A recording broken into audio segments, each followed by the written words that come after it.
क्या आपका बच्चा किसी से अपनी बात कहने से घबराता है? क्या वह सामाजिकता से बहुत अधिक कतराता है? क्या वह छोटे छोटे सी बातों को लेकर के अपना साहस खो देता है या सरेंडर कर देता है? इस प्रकार की किसी भी प्रॉब्लम से अगर आपका बच्चा या आपका कोई रिलेटिव जूझ रहा है और अगर आप टीचर हैं तो किसी स्टूडेंट में इस प्रकार के लक्षण दिखाई दे रहे हैं तो ये वीडियो आपके लिए बहुत हेल्पफुल होने वाला है। इस वीडियो में हम जानेंगे बच्चे दब्बू या डरपोक क्यों हो जाते हैं, क्यों वे अपना साहस जल्दी खो बैठते हैं, क्यों वह किसी से बात करने से घबराते हैं, इसके कौन कौन से कारण हैं और उसको हम आसानी से कैसे दूर कर सकते हैं। इन सब चीज़ों की चर्चा आज इस वीडियो में हम करने वाले हैं। साधारणतः नए वातावरण में नई जगह पर जाने पर कोई भी असहज महसूस कर सकता है, कोई भी जल्दी से किसी से बात नहीं करता है, लेकिन बहुत दिन हो जाने पर भी या लंबे समय के बाद भी जब कोई बच्चा उस सामाजिकता से घबराता ही रहता है या किसी से बात करने से वह कतराता ही रहता है तो ये परेशानी वाली बात हो सकती है। इसीलिए लंबे समय तक भी वह बच्चा अपनी हिचकिचाहट नहीं छोड़ पा रहा है, सामाजिकता को अपना नहीं पा रहा है। तो मित्रों, इस वीडियो में मैं जो टिप्स देने वाली हूँ उनको आप 1 बाय 1 सुने और उसे आप फॉलो करना शुरू कर दें। इस वीडियो की सारी पॉइंट्स बहुत महत्वपूर्ण होने वाले हैं, इसीलिए वीडियो को पूरा का पूरा अवश्य देखें। और अगर आप चैनल पर पहली बार आए हैं तो चैनल को सब्सक्राइब कर लें, जिससे मेरे आगामी वीडियो की नोटिफिकेशन आप तक पहुंच सकें। तो बच्चों के दब्बू या डरपोक होने का सबसे बड़ा जो पहला कारण है वह है बच्चे जब छोटे होते हैं तो उन्हें डर दिखा करके पेरेंट्स के द्वारा काम कराना। बच्चे जब छोटे होते हैं, खाना नहीं खाते, पढ़ाई नहीं करते या आपके हमारे अनुसार काम नहीं करते तो हम उनसे क्या कहते हैं, बेटा खाना खा ले नहीं तो बाऊ आ जाएगा, बाबा आ जाएगा, पुलिस वाला आ जाएगा, बाबा थैले में डाल के ले जाएगा, भूत आ जाएगा।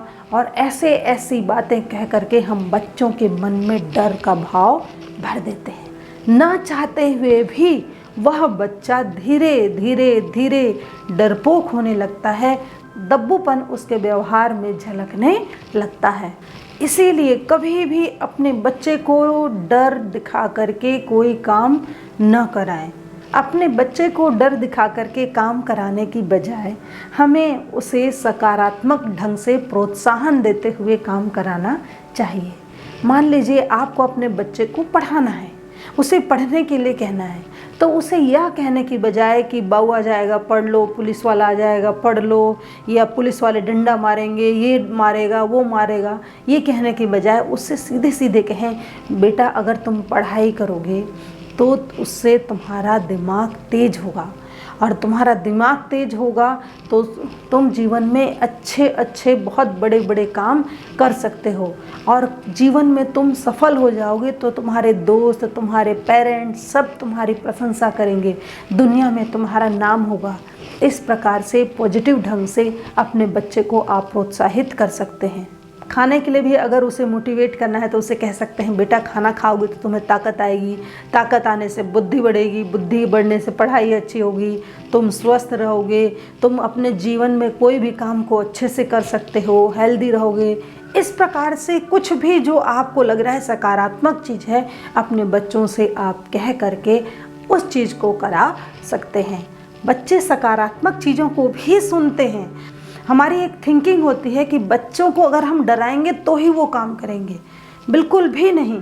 अगर हम बच्चों को सकारात्मक ढंग से समझाएंगे, बताएंगे तो भी बच्चे उन कामों को अच्छे से कर सकते हैं और उससे उनका व्यक्तित्व ही सुधरेगा, न कि व्यक्तित्व कुछ खराब होगा। अगर नकारात्मक ढंग से आप बच्चों को समझाएंगे तो वो सबसे ज़्यादा प्रभाव भविष्य में उसके व्यक्तित्व पर ही पड़ने वाला है। इसीलिए नकारात्मक न समझा करके हमें सकारात्मक ढंग से ही उसे मोटिवेट करना चाहिए।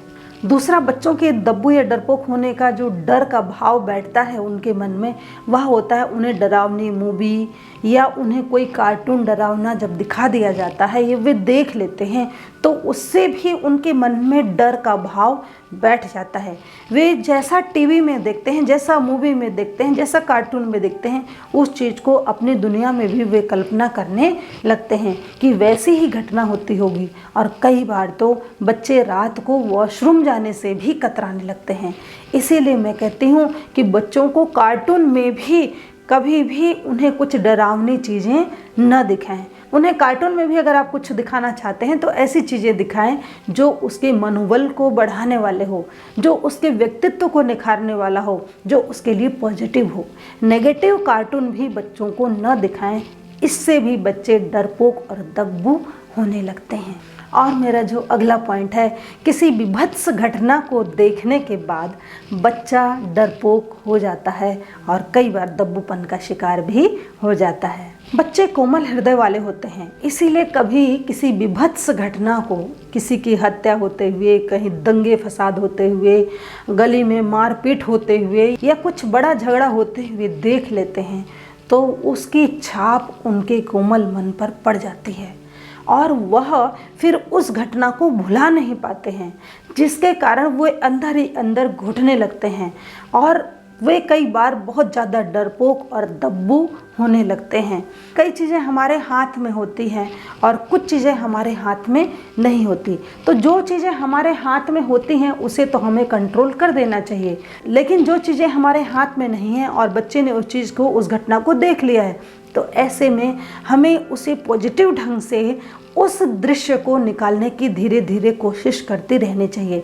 मतलब वो उस घटना को भुला पाए, उसके लिए हमें ऐसा वातावरण क्रिएट करके अपने बच्चे को देना होगा जिससे उसे उस घटना की याद ही ना आए या एक बुरा सपना समझ करके धीरे धीरे वह उस चीज़ को भूलने लग जाए। और मेरा जो अगला पॉइंट है वह है शारीरिक शोषण या प्रताड़ना के कारण भी बच्चे दब्बू या डरपोक हो जाते हैं। शारीरिक शोषण और शारीरिक प्रताड़ना ये दो शब्द हैं। तो पहले हम शारीरिक प्रताड़ना को समझते हैं। जब बच्चे घर में कुछ छोटी मोटी गलती कर देते हैं और मम्मी या पापा जब कोई ज़्यादा गुस्से वाला होता है तो उसे आए दिन जब पीट देता है, मार देता है, तो उसे कहते हैं हम शारीरिक प्रताड़ना। मतलब बच्चे की छोटी सी गलती हुई नहीं कि उसे मार पड़नी ही पड़नी है। ऐसे में बच्चा अपने हर काम को संदेह की दृष्टि से देखता है कि मैंने ये काम किया तो मुझे फिर मार पड़ेगी, इसीलिए वो कुछ नई चीज़ों को करने से घबराता है और यही कारण है कि वो धीरे धीरे दब्बूपन की ओर बढ़ने लगता है।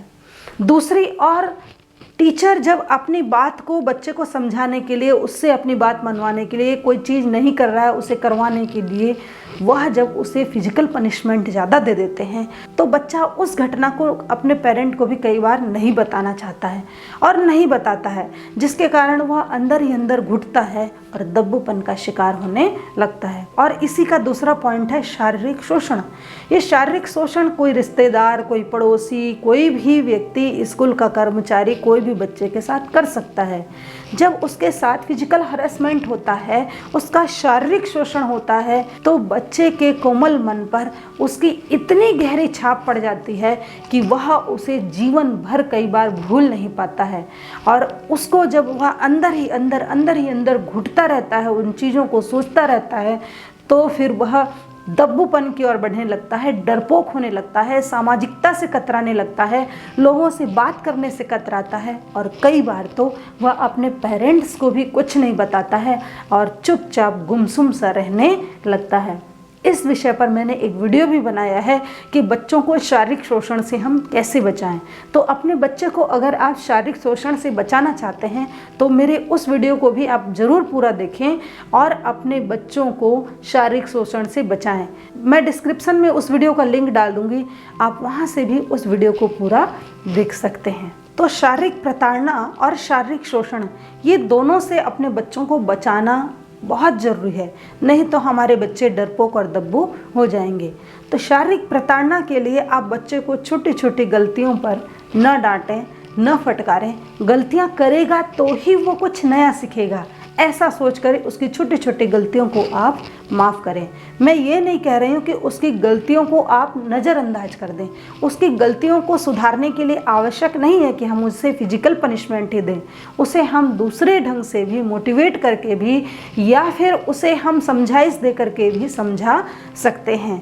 शारीरिक प्रताड़ना और शारीरिक शोषण के अलावा एक शोषण और होता है, मानसिक शोषण या मानसिक प्रताड़ना। जब हम शारीरिक पनिशमेंट न दे करके किसी बच्चे से कुछ ऐसे ऐसे शब्दों का प्रयोग करते हैं जो उसके अंतर मन तक चुभ जाते हैं, तो उससे बच्चा अंदर तक आहत हो जाता है। मित्रों, शब्दों के वाण के लिए तो कहा भी गया है कि शारीरिक जो घाव होते हैं, मारपीट के घाव होते हैं, वो तो एक बार को व्यक्ति भूल सकता है, वो भर सकता है, लेकिन जो बातों के घाव होते हैं वो जल्दी भरते नहीं हैं, और कई बार तो वो जीवन भर कई लोगों के साथ चलते हैं। इसीलिए कभी भी बच्चे को नेगेटिव कमेंट करके या फिर कुछ ऐसे शब्दों का प्रयोग करके जो उसके अंतर मन में चुभने वाले हैं, हम उसे मानसिक प्रताड़ना न दें।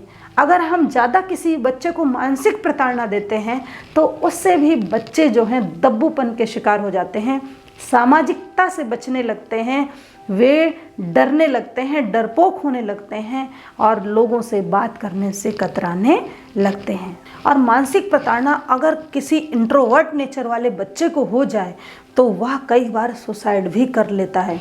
इसीलिए अपने बच्चे को अगर आप मानसिक प्रताड़ना से बचाना चाहते हैं तो कभी भी ऐसे चुभने वाले शब्दों का या नकारात्मक शब्दों का बच्चों के साथ प्रयोग न करें।